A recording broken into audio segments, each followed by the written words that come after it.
Number 1, film नाकाबंदी के दौरान एक दिलचस्प और चौंकाने वाला किस्सा सामने आया था, जिसकी काफी चर्चा हुई थी। शूटिंग के समय एक सीन फिल्माया जा रहा था जिसमें धर्मेंद्र को एक कोने में चुपचाप बैठना था, जबकि श्रीदेवी सदाशिव अमरापुरकर के साथ फ्लर्ट करती नजर आती हैं। लेकिन किसी वजह से धर्मेंद्र उस सीन में अपनी जगह से उठ गए और अचानक उन्होंने सदाशिव अमरापुरकर को जोरदार घूंसा मार दिया। घूंसा इतना तेज था कि सदाशिव वहीं के वहीं बेहोश होकर गिर पड़े।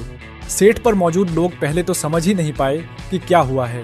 यूनिट के कई लोग तालियां बजाने लगे। उन्हें लगा कि यह सब सीन का ही हिस्सा है। लेकिन तभी निर्देशक शिबू मित्रा गुस्से में उठ खड़े हुए और धर्मेंद्र को याद दिलाया कि इस सीन में उन्हें सिर्फ कोने में बैठकर चुप रहना था, किसी तरह की मारपीट नहीं करनी थी। अब सबको समझ आया कि यह गलती से हुआ एक गंभीर हादसा था। धर्मेंद्र को अपनी गलती का तुरंत एहसास हुआ। उन्हें बहुत अफसोस हुआ कि उनकी वजह से सदाशिव अमरापुरकर को चोट लगी। उन्होंने बार बार सदाशिव से माफी मांगी और उनका हालचाल पूछा। सौभाग्य से थोड़ी देर बाद सदाशिव को होश आ गया और मामला शांत हो गया। आखिरकार धर्मेंद्र की ईमानदार माफी के बाद यह पूरा मामला सुलझ गया और शूटिंग फिर से शुरू हुई। ये किस्सा आज भी बॉलीवुड के मशहूर ऑन सेट हादसों में गिना जाता है। नंबर 2, इस फिल्म की एक खास बात यह भी थी कि धर्मेंद्र और श्रीदेवी पहली और आखिरी बार एक दूसरे के साथ जोड़ी के रूप में नजर आए थे। ये बात सुनने में थोड़ी अजीब लगती है, क्योंकि दोनों ने अपने करियर में कई फिल्मों में साथ काम किया है, लेकिन उन फिल्मों में वे कभी एक दूसरे के रोमांटिक जोड़ीदार नहीं बने थे।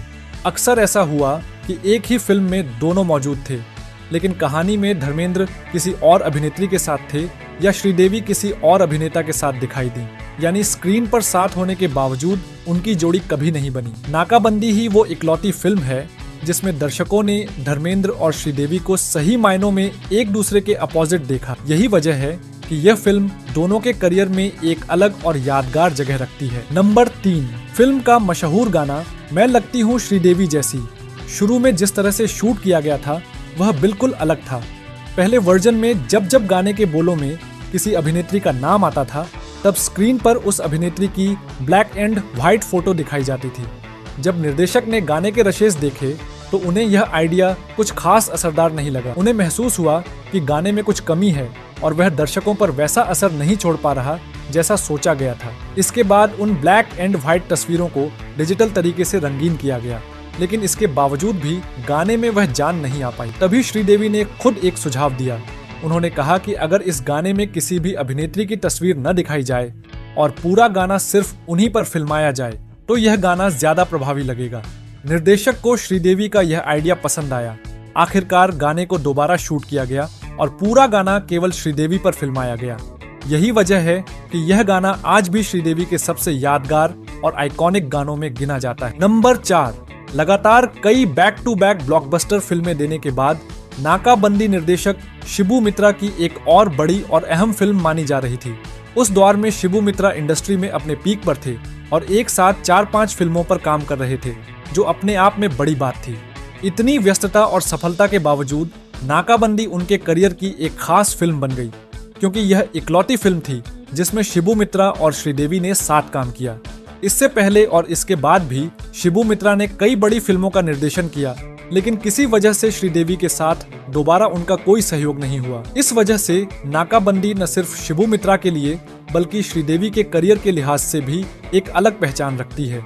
यही कारण है कि आज भी इस फिल्म को दोनों के करियर में एक यूनिक और यादगार प्रोजेक्ट माना जाता है। नंबर 5, आमतौर पर नाकाबंदी जैसी बड़ी स्टार कास्ट वाली फिल्में बनने में काफी समय लेती हैं, क्योंकि बड़े सितारों की डेट्स, बड़े सेट्स और भारी भरकम शूटिंग शेड्यूल की वजह से काम लंबा खिंच जाता है। लेकिन नाकाबंदी के मामले में ऐसा नहीं हुआ। यह फिल्म काफी जल्दी पूरी कर ली गई, जो उस दौर की बड़ी फिल्मों के हिसाब से एक अलग बात थी। इसकी सबसे बड़ी वजह यह थी कि निर्देशक शिबू मित्रा काम को लेकर बेहद अनुशासित थे और उनके पास एक साफ प्लानिंग थी। शूटिंग शेड्यूल पहले से तय था और लगभग बिना किसी बड़े ब्रेक के काम चलता रहा। इसके अलावा कलाकारों की डेट्स भी सही समय पर मिल गईं, जिससे फिल्म की शूटिंग रुकी नहीं। इसी प्रोफेशनल अप्रोच की वजह से नाकाबंदी को रिकॉर्ड समय में पूरा कर लिया गया और यह इंडस्ट्री में एक मिसाल बन गई कि बड़ी फिल्में भी सही मैनेजमेंट के साथ जल्दी बनाई जा सकती हैं। नंबर 6, इस फिल्म की एक और दिलचस्प बात यह थी कि यह श्रीदेवी और चंकी पांडे की इकलौती फिल्म थी जिसमें दोनों एक साथ नजर आए। हालांकि इतने बड़े और पॉपुलर सितारे होने के बावजूद इस फिल्म में उन्हें एक दूसरे के अपोजिट यानी जोड़ी के रूप में नहीं दिखाया गया। फिल्म की कहानी और किरदारों की डिमांड ऐसी थी कि श्रीदेवी और चंकी पांडे दोनों अलग अलग ट्रैक में दिखाई दिए। इसी वजह से दर्शक उन्हें साथ देखकर भी उनकी रोमांटिक जोड़ी नहीं देख पाए।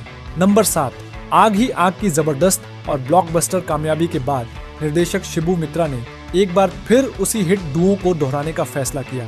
इस बार उन्होंने धर्मेंद्र और चंकी पांडे को लेकर नाकाबंदी बनाई। हालांकि दिलचस्प बात यह थी कि किरदारों का रिश्ता बदल दिया गया। आग ही आग में धर्मेंद्र और चंकी पांडे बाप बेटे के रोल में नजर आए थे, जबकि नाकाबंदी में दोनों को भाइयों के रूप में दिखाया गया। इससे दर्शकों को एक नया टेस्ट मिला और दोनों कलाकारों को अलग तरह के किरदार निभाने का मौका भी मिला। शिबू मित्रा ने अपनी पिछली फिल्म की सफलता को ध्यान में रखते हुए इस जोड़ी पर फिर से भरोसा जताया और कहानी में नया ट्विस्ट देकर उन्हें अलग रिश्ते में पेश किया। यही वजह है कि नाकाबंदी को भी उसी हिट फॉर्मूले को एक नए अंदाज में दोहराने की कोशिश के तौर पर देखा जाता है। नंबर 8, इस फिल्म का 1988 में बेहद भव्य लॉन्च किया गया था, जिसे देखकर इंडस्ट्री में इसे लेकर काफी बड़ी उम्मीदें बन गई थीं। उस समय फिल्म का स्केल, स्टार कास्ट और प्रेजेंटेशन इतना दमदार था कि इसे एक बड़ी हिट के तौर पर देखा जा रहा था। इसके बाद श्रीदेवी ने एक के बाद एक कई सुपरहिट फिल्में दी, जिससे उनकी डिमांड आसमान पर पहुंच गई। इसी वजह से फिल्म के थिएट्रिकल राइट्स लेने के लिए डिस्ट्रीब्यूटर्स के बीच होड़ मच गई। हर कोई इस फिल्म को अपने इलाके में रिलीज करना चाहता था, लेकिन जब फिल्म रिलीज हुई तो नतीजा उम्मीदों के मुताबिक नहीं रहा। दर्शकों और ट्रेड का एक बड़ा वर्ग फाइनल प्रोडक्ट से निराश हो गया।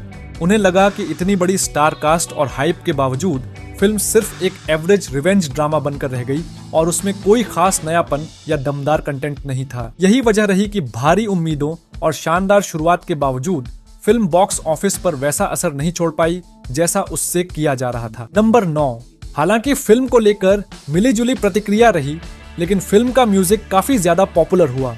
खास तौर पर फिल्म का टाइटल ट्रैक दर्शकों के बीच जबरदस्त हिट साबित हुआ और उस दौर में हर जगह सुना गया। टाइटल सॉन्ग की धुन, उसके दमदार बोल और एनर्जी से भरपूर प्रेजेंटेशन ने लोगों को खूब पसंद आया। रेडियो, कैसेट और म्यूजिक प्रोग्राम्स में यह गाना बार बार बजाया जाता था, जिससे फिल्म रिलीज से पहले और बाद तक चर्चा में बनी रही। कुल मिलाकर कहा जाए तो भले ही फिल्म कंटेंट के मामले में उम्मीदों पर खरी न उतरी हो, लेकिन इसका संगीत, खास तौर पर टाइटल ट्रैक, फिल्म की सबसे बड़ी ताकत बनकर उभरा और आज भी इसे याद किया जाता है। नंबर 10, इस फिल्म की एक और खास और कम जानी पहचानी बात यह है कि यह श्रीदेवी और सोनम की इकलौती फिल्म थी जिसमें दोनों ने एक साथ काम किया। अपने अपने समय की चर्चित अभिनेत्रियां होने के बावजूद इनके करियर में दोबारा कभी ये दोनों एक ही फिल्म में नजर नहीं आई।